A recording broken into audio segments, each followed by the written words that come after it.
Morning students. बेटा 8th class में हमने लाइट वाला चैप्टर शुरू कर रखा था। अब हम उसी को कंप्लीट करते हैं आज और फिर कल उसके एनसीईआरटी क्वेश्चन कर लेंगे। तो बेटा अब है लेटरल इन्वर्जन। तो लेटरल इन्वर्जन क्या है कि भाई प्लेन मिरर के अंदर हमें जो लेफ्ट हैंड साइड वाला पार्ट है वो राइट में दिखाई देता है और जो राइट हैंड साइड वाला पार्ट है वो लेफ्ट में दिखाई देता है। इसको क्या कहते हैं? लेटरल इन्वर्जन कहते हैं। ठीक है, तो देखो लेटरल इन्वर्जन क्या है।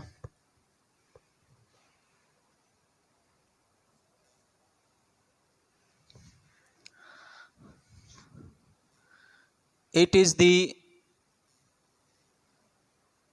process due to plane mirror in which the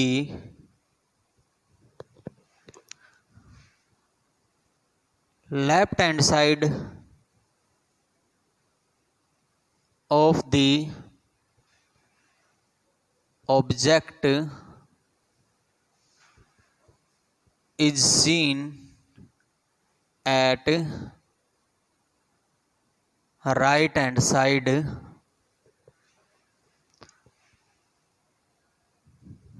in the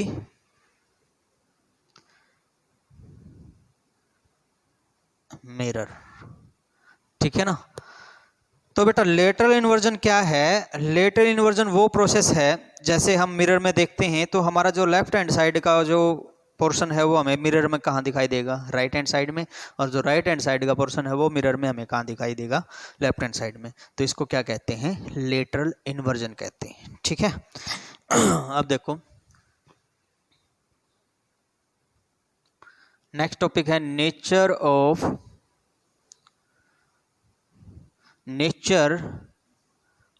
image formed by the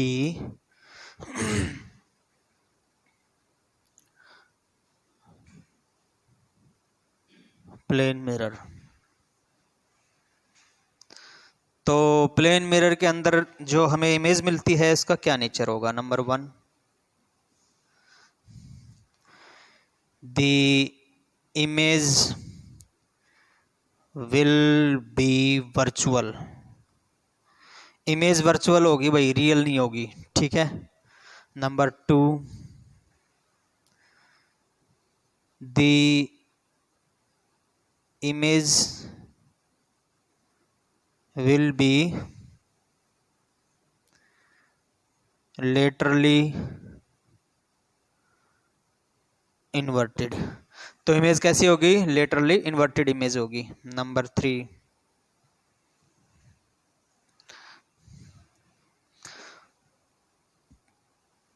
the image will be same in size of the object. तो जो इमेज है वो ऑब्जेक्ट के साइज की ही होगी। ठीक है। इमेज का साइज ऑब्जेक्ट के साइज के बराबर होगा। ठीक है भाई। लेटरली इन्वर्टेड होगी, वर्चुअल होगी और इमेज का साइज ऑब्जेक्ट के साइज के बराबर होगा। Number 4, the image will be at same distance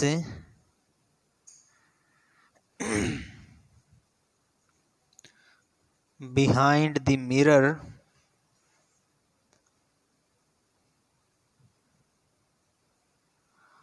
as the object distance।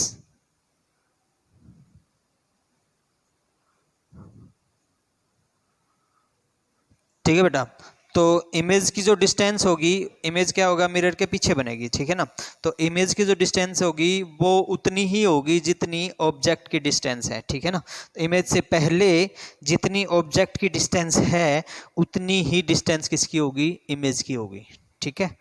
तो ये हमारे पास 4 पॉइंट हैं प्लेन मिरर से जो हमें इमेज मिली उसके। एक तो इमेज कैसी होगी, वर्चुअल होगी। दूसरी कैसी होगी, लेटरली इन्वर्टेड होगी। लेटरली इन्वर्टेड क्या होता है, जिसमें राइट हैंड साइड हमें लेफ्ट में दिखाई दे और लेफ्ट हैंड साइड राइट में दिखाई दे। तीसरी बात, साइज क्या होगा, मिरर में सेम होगा और the image will be at same distance behind the mirror, और वो डिस्टेंस भी क्या होगी, सेम होगी मिरर के पीछे, ठीक है। चलो अब नेक्स्ट है dispersion.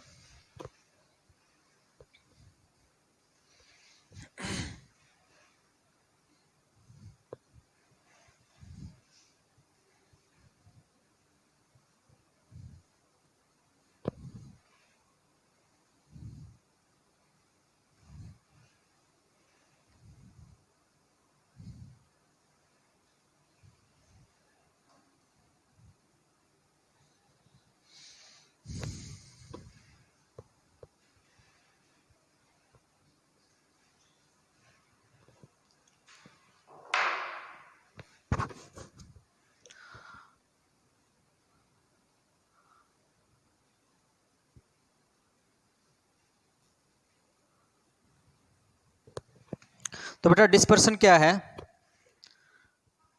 It is the process in which a white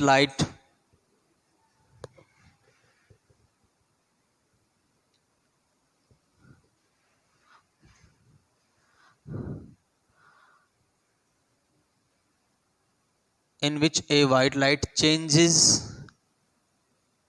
into या gives the different colors, gives लिख लो, gives the different colors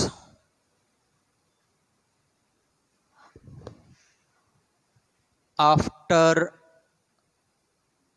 refraction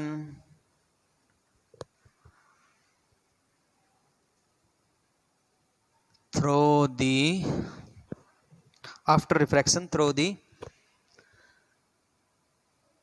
prism, ठीक है। तो प्रिज्म से रिफ्रैक्शन होने के बाद जो वाइट लाइट है वो 7 कलर्स में डिवाइड हो जाती है। इस प्रोसेस को क्या कहते हैं, डिस्पर्शन कहते हैं, ठीक है बेटा। और वो जो 7 कलर्स हैं वो कौन कौन से हैं, तो वाइट लाइट जो है वो हमें 7 कलर्स देती है। कौन कौन से, वॉयलेट,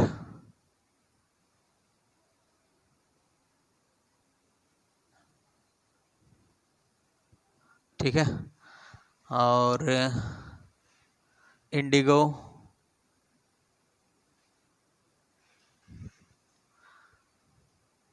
ब्लू, ग्रीन,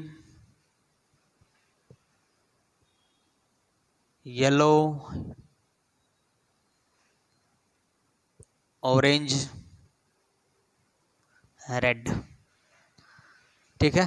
तो व्हाइट लाइट इन 7 कलर्स में डिवाइड हो जाती है, ठीक है ना। तो इसको क्या कहते हैं, डिस्पर्शन कहते हैं।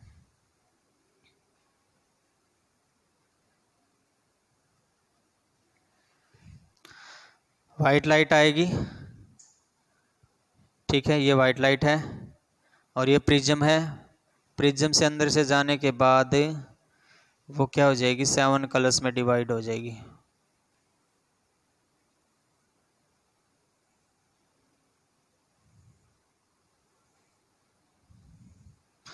ठीक है। 7 कलर कौन से होंगे, विबग्योर होंगे। सबसे ऊपर आर होगा, सबसे नीचे वी होगा, ठीक है ना। तो वो कौन से होंगे, विबग्योर। विबग्योर की full form violet, indigo, blue, green, yellow, orange and red,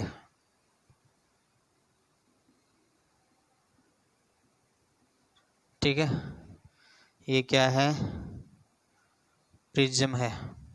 तो प्रिज्म से जाने के बाद वो क्या हो जाएगी, वाइट लाइट प्रिज्म से गुजरती है तो 7 कलर्स में डिवाइड हो जाएगी। इस प्रोसेस को क्या कहते हैं, डिस्पर्शन कहते हैं बेटा। ठीक है,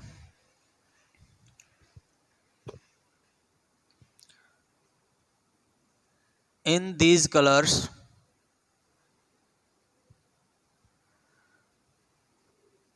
red has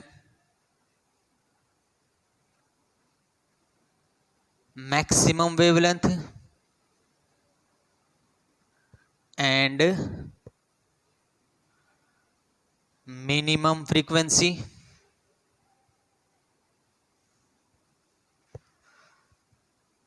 On the other hand,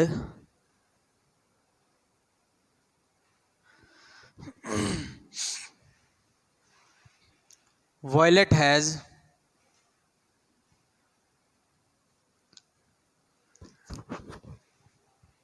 maximum frequency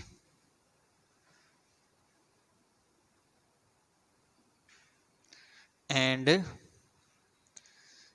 minimum wavelength। ठीक है बेटा, तो अगर हम इन कलर्स की बात करें तो इन कलर्स में सबसे ज़्यादा वेवलेंथ होती है रेड की और सबसे कम वेवलेंथ किसकी होती है, वॉयलेट की होती है। ठीक है, और सबसे ज़्यादा फ्रीक्वेंसी वॉयलेट की होती है और सबसे ज़्यादा कम फ्रीक्वेंसी रेड की। उल्टा होता है, वेवलेंथ के हिसाब से तो सबसे ज़्यादा वेवलेंथ रेड की और सबसे कम वेवलेंथ किसकी है, फ्रीक्वेंसी की। और अगर फ्रीक्वेंसी के हिसाब से देखें तो सबसे कम फ्रीक्वेंसी वॉयलेट की और सबसे ज़्यादा फ्रीक्वेंसी वॉयलेट की और सबसे कम फ्रीक्वेंसी किसकी हो जाएगी, रेड की हो जाएगी। ठीक है, in these colours red has maximum wavelength and minimum frequency, on the other hand violet has maximum frequency and minimum wavelength. ठीक है, तो ये था बेटा डिस्पर्शन। तो डिस्पर्शन कब होता है, इट इज़ द प्रोसेस, ये वो प्रोसेस है इन विच ए वाइट लाइट, एक वाइट लाइट क्या है वो 7 कलर हमें देती है। कब, जब प्रिज्म से रिफ्रैक्शन होता है। ठीक है, और इसमें हमें 7 कलर ये मिलते हैं। ठीक है, और जो कलर्स हैं इन कलर्स में रेड की क्या है, मैक्सिमम वेवलेंथ होती है और मिनिमम फ्रीक्वेंसी होती है, और वॉयलेट की मैक्सिमम फ्रीक्वेंसी होती है और मिनिमम वेवलेंथ होती है। The formation of rainbow during rainy season, RAINY, rainy season is the best example of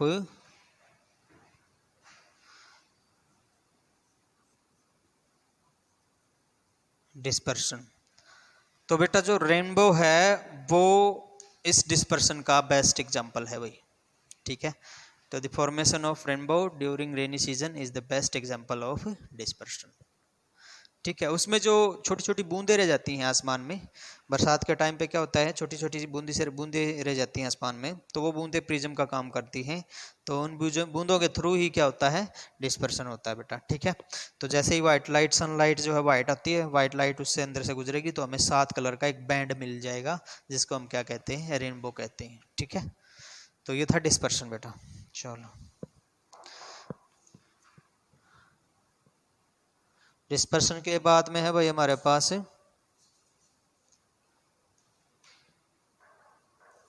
Brill system.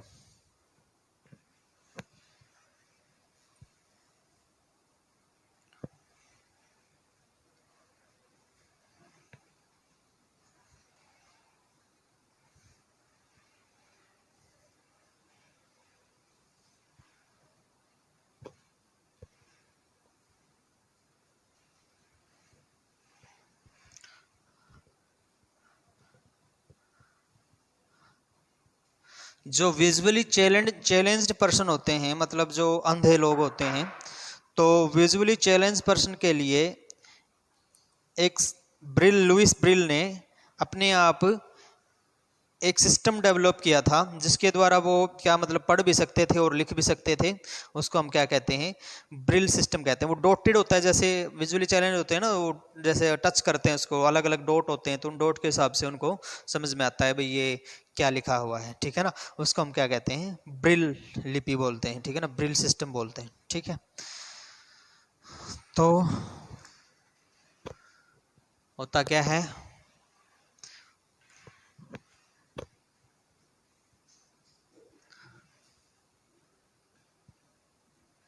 Brill system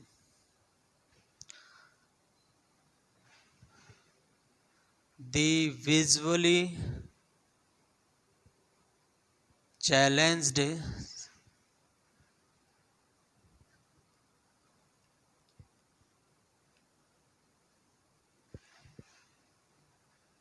persons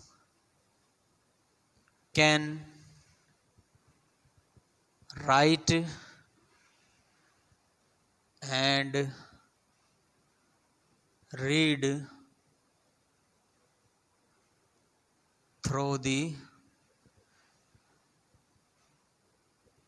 Brill system, ठीक है ना। In this system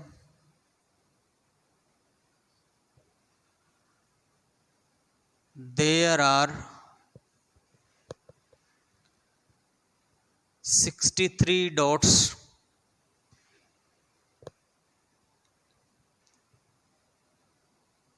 with the help of which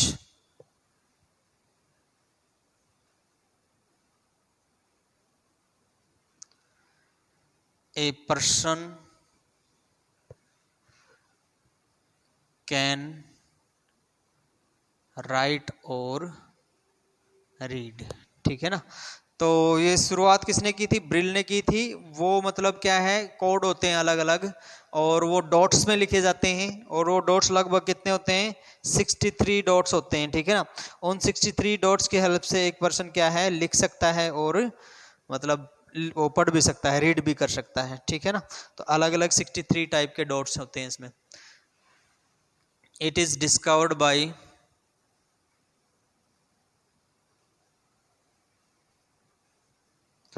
और ये किसने discover किया, Louis Braille ने किया भाई, ठीक है ना। 1821 में किया, ठीक है।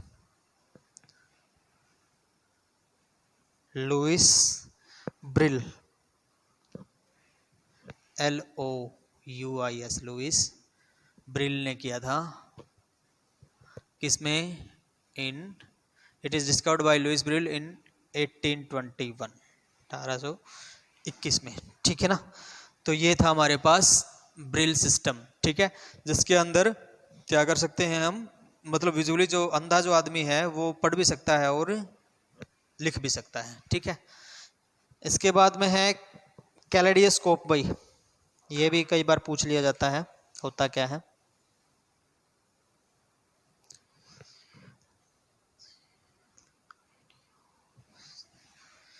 KALEIDOSCOPE, कैलेडियोस्कोप। इसमें बेटा मल्टीपल जो इमेज है वो हमें मिलती है, मतलब बहुत सारी इमेज मिलती हैं, ठीक है ना। इन दिस, इसके अंदर we can find the multiple image, बहुत सारी इमेज हमें, इमेज की इमेज, इमेज की इमेज, इमेज की इमेज, बहुत सारी इमेज मिल जाएंगी, ठीक है ना। By taking the different mirrors at different angles.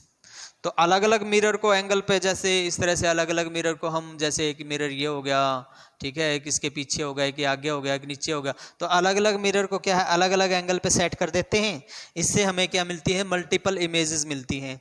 तो इसको हम क्या कहते हैं, कैलेडोस्कोप कहते हैं। कैलेडोस्कोप के हेल्प से हम, मतलब बच्चे आजकल इसका यूज़ किसमें, खेलने वगैरह के लिए, मतलब खेलते हैं इसके अंदर, देखते हैं तो हमें क्या मिलती है, अलग अलग इमेजेस मिलती हैं, तो इसको बोलते हैं कैलेडोस्कोप।